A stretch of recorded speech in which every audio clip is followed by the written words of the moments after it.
السلام علیکم ناظرین، میں ہوں نعیم خان اور آپ دیکھ رہے ہیں میرا ڈیجیٹل چینل۔ ناظرین، آج شروع کرتا ہوں سورہ آل عمران کی ان آیات سے جس کو اللہ پاک نے بیان فرمایا اور کہا قل اللہم مالک الملک تؤتی الملک من تشاء وتنزع الملک ممن تشاء وتعز من تشاء وتذل من تشاء بیدک الخیر انک علی کل شیء قدیر۔ کہہ دیجئے اللہ سارے ملکوں کے مالک ہیں، جس کو چاہتے ہیں ملک عطا کر دیتے ہیں اور جس کو چاہتے ہیں عزت دیتے ہیں، جس کو چاہتے ہیں ذلت عطا کرتے ہیں۔ خیر کے آسے بے شک اللہ پاک ہر چیز پر قادر ہے۔ ناظرین، کل کیا ہوا آپ نے دیکھا، ساری قوم نے دیکھا، ساری دنیا نے دیکھا۔ وہ عزت جو پاکستان کے حصے میں آئی، وہ کیوں آئی؟ کیونکہ پاکستان کا جو بننے کا نعرہ تھا وہ تھا پاکستان کا مطلب کیا؟ لا الہ الا اللہ۔ اللہ پاک نے اپنے اس جو کلمہ ہے اس کی عزت پاکستان کو عطا کی، کیونکہ پاکستان کے بننے کا بیس وہ کلمہ تھا۔ ناظرین، کل ساری دنیا انگشت بندنداں تھی کہ یہ کیا ہوا، کیسے ہوا۔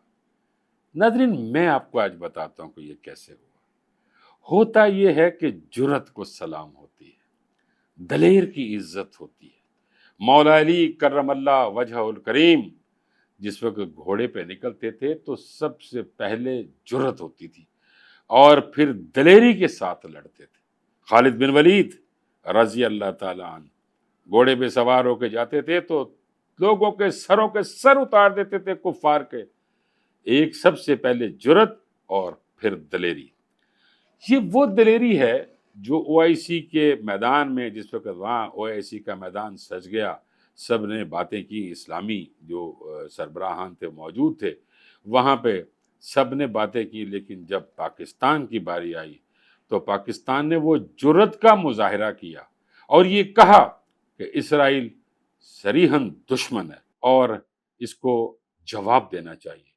ناظرین، یہ وہ جرأت تھی اور پھر دلیری تھی کہ جانتے تھے کہ جس ملک کے ہم باسی ہیں، جس ملک کے کہنے والے سربراہ ہیں، وہ جانتے تھے کہ ملک کے اندر کیا موجود ہے۔ تمام اسلامی ممالک میں صرف پاکستان ہی تو ہے جو ایٹمی طاقت ہے۔ یعنی اگر ہم اسلامی بات کریں تو اسلامی ایٹامک بم ہمارے پاس موجود ہے، اس کا نام اسلامی ہے۔ تو ناظرین، کل مجبور ہوئے لوگ، کون؟ جو کبھی کسی کی گود میں بیٹھے تھے، آج انہوں نے کہا کہ اسٹریٹجک جو معاہدہ انہوں نے کیا پاکستان کے ساتھ کہ ہم دونوں برادر ملک ہیں اور اگر ایک پر حملہ ہوا تو دوسرا اس کے ساتھ کھڑا ہو کے لڑے گا۔ ناظرین، یہ کوئی چھوٹی بات نہیں، یہ خدا کی وہ مہربانیاں ہیں، اللہ کا وہ احسان ہے پاکستانی قوم کے اوپر کہ آج ساری دنیا کے اندر پاکستان کا سر فخر سے بلند ہو گیا، اور ہمسایہ ملک جو ہمارا دشمن ملک ہے وہ بھی یہ کہنے پہ مجبور ہو گئے ہیں کہ ہمارا آپریشن سندور دھرے کا دھرا رہ گیا، کیا ہوگا؟ عزتیں تو پاکستان کو ملی۔ ناظرین، وہ والہانہ محبت تھی نا پاکستان کے ساتھ، جو محبت تھی قوم کی بھی، فوج کی، سیاست والے لوگوں کی، سب ایک ہو گئے تھے۔ نہ کوئی بریلوی رہا تھا، نہ کوئی شیعہ رہا تھا، نہ کوئی سنی رہا، سب ایک ہو گئے۔ کیا تھے؟ پاکستان۔ اور سب نے کھڑے ہو کر لڑائی کی اور اس لڑائی میں پاک فوج کا ساتھ دیا اور پاک فوج نے نیست و نابود کر کے رکھ دیا دشمن کو اور ایک عزت بنائی۔ یہ وہ جرأت ہے جو میں نے عرض کیا کہ جرأت کو ہمیشہ سلام ہوتی ہے اور دلیر آدمی کی عزت ہوتی ہے۔ ناظرین، اب میں چھوٹی سی آپ کو بات کرنا چاہتا ہوں، اس کو ضرور سنیے گا کہ پاکستان کبھی بھی غریب ملک نہیں رہا۔ پاکستان جب بنا تھا تو اللہ پاک نے اس کے اندر بہت کچھ عطا فرمایا تھا۔ سب سے بہتر چیز جو دی تھی وہ ذہن دیے تھے، برین دیا تھا۔ ناظرین، جب نائجیریا ملک تھا اس کے پاس آئین نہیں تھا، پاکستان نے ان کو آئین دیا۔ ناظرین، سعودی عربیہ جب تیل نہیں نکلا تھا تو نواب آف بہاولپور اپنی تمام زکوٰۃ، خیرات، صدقات سعودی عرب کو دیا کرتے تھے۔ پاکستان کے اندر سعودی عرب سے لوگ آتے تھے اور آ کر وہ دیہاتوں میں اور شہروں میں یہ کہتے تھے کہ ہم سونے کے، یعنی میں آپ کو، وہ تو اپنی عربی زبان میں کہہ رہے ہیں لیکن ہم بتا دیں کہ ہم سونے کے شہر سے آئے ہیں، ہماری مدد کرو، ہم نبی کے شہر سے آئے ہیں۔ تو تمام پاکستانی اٹھ کے، ایون کہ خواتین اپنے کانٹے تک اتار کے دے دیتی تھی کہ نبی کے شہر سے آئے ہیں تو وہاں دینا ہے۔ یہ تھی حرمت رسول۔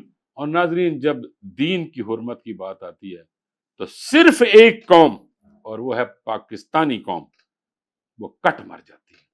ناظرین، جب دبئی نے ملک کو بنانا چاہا تو اس کی ایئر فورس، تو کوئی ایئر فورس نہیں تھی، پاکستانی گئے اور انہوں نے جا کر ان کی ایئر فورس بنائی۔ ناظرین، آپ کو میں نے ایک دفعہ ایک نجی ٹی وی چینل پہ، جب میں اینکر تھا وہاں پہ، تو میں نے ایک شو کیا تھا، تو میں نے بتایا تھا کہ پاکستان نے جرمنی کو بھی قرضہ دیا ہوا ہے۔ جب پاکستان کے اندر ڈالر 4 روپے کا تھا تو پاکستان نے اس وقت جرمنی کو 13 لاکھ روپے کا قرض دیا تھا۔ جرمنی کے پاس پیسے نہیں تھے۔ کون کہتا ہے کہ پاکستان ایک غریب ملک؟ پاکستان کبھی غریب ملک نہیں رہا۔ صرف کمی کیا رہی کہ پاکستانی عوام کو صحیح سمت کی طرف نہیں لگایا گیا۔ وہ کہتے تھے نا، ڈیوائیڈ اینڈ رول، ایسا ذہنوں کو ڈیوائیڈ کیا کہ ان پہ رول کرنا شروع کر دیا۔ اس کو پکڑ لو، اس نے غلط کہا، بھئی اس نے غلط کیوں کہا؟ سکھایا ہی آپ نے یہی ہے، غلط کہو۔ یعنی اگر ہم بات یہ کرتے ہیں کہ اپنے مفاد کے لیے ہم کسی کو برا کہیں، یہ مناسب نہیں۔ آج ہی میں، بلکہ ایک صاحب تھے، ان کو میں یہ کہہ رہا تھا، انہوں نے کوئی، ان کا آپس کا جھگڑا تھا تو وہ انہوں نے بلیم آؤٹ کیا، تو میں نے کہا تھا ان سے، میں نے کہا کہ بھائی اپنے جھگڑوں میں نا ذاتیات کو مت لے کے آیا کرو، ذات کو نشانہ مت بنایا کرو۔ تمہارے مسئلے ہیں، مسئلوں کو بیٹھ کے حل کرتے ہیں۔ جیسا کہ میں ہمیشہ یہ کہتا رہا پی ٹی آئی والوں سے، اور کہتا بھی ہوں کہ پی ٹی آئی کا حل صرف ٹیبل پہ ہے۔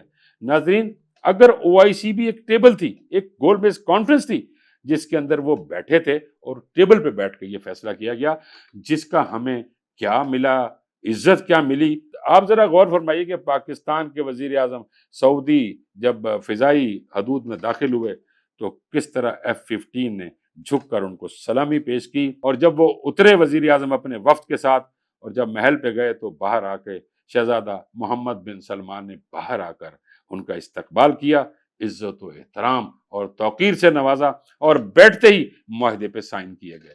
یہ کیا تھا؟ یہ تھا قوم کی دعائیں، قوم کی عزت۔ لیکن آج قوم بکھر گئی، قوم کبھی کسی طرف چلی گئی، کبھی کسی طرف چلی گئی، کوئی اس سیاسی دھڑے میں، کوئی اس سیاسی دھڑے میں۔ یہ نہیں سوچنا کہ ہمیں اپنے ہی مستقبل کے لیے، اپنے گھر کے مستقبل کے لیے، اپنے ملک کے مستقبل کے لیے کچھ کرنا ہے۔ کیا کرنا ہے؟ صرف سوشل میڈیا ایکٹیوسٹ بنے، شوق سے بننا چاہیے، لیکن اچھی باتیں کرنی چاہیے، مخالفت برائے مخالفت نہیں کرنی چاہیے۔ مخالفت برائے اصلاح تو ہو سکتی ہے نا، جیسے میں ہمیشہ کہتا ہوں۔ جیسے آج مجھے بہت اچھا لگا کہ جناب جاوید ہاشمی صاحب، جو بابائے جمہوریت ہیں، آج جب سپریم کورٹ گئے تو انہوں نے علیمہ خان کی تعریف صرف اس لیے کی کہ آپ اپنے بھائی کے لیے صرف فائٹ نہیں کر رہی، آپ قوم کے لیے بھی فائٹ کر رہی ہیں، آپ قوم کے بہتر مستقبل کے لیے فائٹ کر رہی ہیں۔ انہوں نے علیمہ خان کی عظمت کو سلام کیا اور یہ کہا کہ آپ صرف پی ٹی آئی کے لیے نہیں، آپ ملک کے مستقبل کے لیے سب کچھ کر رہی ہیں۔ میں آپ کو سلام پیش کرتا ہوں، اور مجھے جاوید ہاشمی صاحب کی اس جرت پہ بھی میں انہیں سلام کرتا ہوں کہ وہاں بیٹھ کے انہوں نے کس طرح پی ٹی آئی لیڈران کی عزت اور توقیر کی۔ ویورز، پوری دنیا کے مبصرین یہ کہنے پہ مجبور ہو گئے ہیں کہ پاکستان نے اس معاہدے کے بعد یورپ کو پرے دھکیل دیا ہے۔ بدقسمتی یہ کہ میرے ملک کے نوجوان آج بھی اس مغرب کی تقلید کرتے ہیں اور ان کے ایجنڈے پہ کام کرتے ہیں۔ اگر آپ یہاں بیٹھ کے سوشل میڈیا ایکٹیوسٹ ہیں تو پاکستانی ہونے کی حیثیت سے ہیں۔ آپ کو اگر آزادی رائے ہے تو پاکستان نے دی ہے۔ کبھی مغرب پہ جا کے اس طرح کی بات کر کے دیکھیں، وہ آپ کو وہ سبق سکھائیں گے کہ نانی یاد آ جائے گی۔ لیکن پاکستان میں بیٹھ کر اس طرح پاکستان کی توہین. ہاں ناظرین، مجھے رات پی ٹی آئی کے ایک رہنما ہیں شہباز گل صاحب، مجھے ان پہ مجھے خوشی ہوئی کہ انہوں نے پاکستان کی اتنی بڑی عزت کو انہوں نے سراہا، اور انہوں نے سراہتے ہوئے کہا کہ پاکستان کو یہ عزت ملی ہے، یہ پاکستان پہ اللہ پاک کا احسان ہے. لیکن چونکہ وہ ایک مخصوص پارٹی سے تعلق رکھتے ہیں، تنقید تو تھوڑی بہت ہی بنتی ہے نا جو انہوں نے کی. اور انہوں نے کہا کہ ان کو اتنا لمبا شکریہ نہیں ادا کرنا چاہیے تھا، پرائم منسٹر کو جہاز میں بیٹھ کے کبھی عربی زبان میں کبھی انگلش زبان میں شکریہ ادا کرتے رہے. یہ ان کی جو تنقید تھی وہ ان کے تئیں ان کی اپنی ہے، لیکن واقعی ہونا بھی ایسا ہی چاہیے تھا. میں بھی متفق ہوں ان کے ساتھ کہ وہ شکریہ وہاں بیٹھ کے ادا نہ کرتے، بلکہ جب اترتے، جب وہ ملے تھے تو ان کا تھینکس اس جگہ پے کرتے. لیکن وہ دنیا کو دکھا رہے تھے. اب میں دوسرے بھی اینگل کو دیکھ رہا ہوں نا، کہ وہ دنیا کو دکھا رہے تھے کہ دیکھو مجھے اگر عزت ملی ہے تو میں نے عزت ملتے ہی اور جہاز کے اندر بیٹھ کے ان کا شکریہ ادا کیا ہے.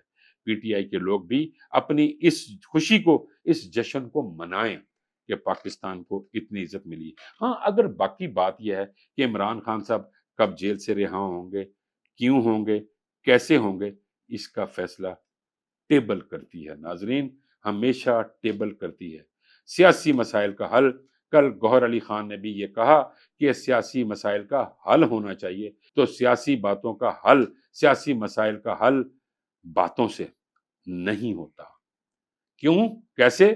جو سوشل میڈیا پہ فضول باتیں کی جاتی ہیں. اگر سیاسی مسائل کا حل ہے تو سیاسی طریقے سے ہی حل ہوگا، اور وہ سیاسی طریقہ صرف ٹیبل ہے. اور میں امید کرتا ہوں کہ ہمارے جتنے بھی سیاسی رہنما ہیں، چاہے وہ عمران خان صاحب ہیں، شہباز شریف، نواز شریف صاحب ہیں، مولانا فضل الرحمان ہیں، زرداری صاحب ہیں، بلاول صاحب ہیں، مریم نواز ہیں، اللہ ان کی خیر کرے. یہ دیکھیے، ایک چیز ہوتی ہے کہ اگر آپ گھر میں رہتے ہیں نا تو آپ کو اندازہ ہوتا ہے ہماری والدہ اس وقت کیا کہیں گی، میرے والد صاحب اس وقت کس موڈ میں ہوں گے، ان کا کیا جواب ہوگا. یہ ایکسپیرینس ہے آپ کا گھر میں رہ کے، یہ سارا کچھ ایکسپیرینس ہوتا ہے. اسی طرح جو پرانے سیاستدان ہوتے ہیں نا، ان کو بھی ایکسپیرینس ہوتا ہے.